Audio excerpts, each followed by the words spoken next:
The Dog and the Fox. In a quiet village near a dense forest lived a loyal dog named Bruno.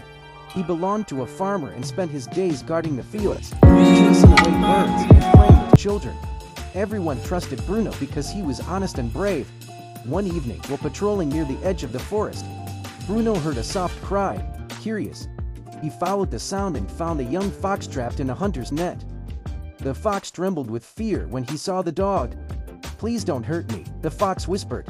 "Was only looking for food." Bruno looked at the frightened animal and felt pity.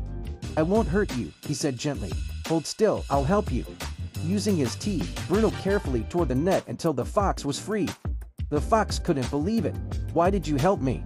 he asked. "We are supposed to be enemies." Bruno smiled. "Kindness is more important than rivalry." Days passed, and one night thieves came to the farmer's house. Bruno barked loudly, but there were too many of them. Just when things looked hopeless, a group of foxes suddenly appeared from the forest, making loud noises and confusing the thieves. Startled and scared, the thieves ran away. From the shadows, the same fox stepped forward. "A good deed always returns," he said gratefully. From that day on, the forest and the village shared an unusual friendship, all because one dog chose kindness over instinct.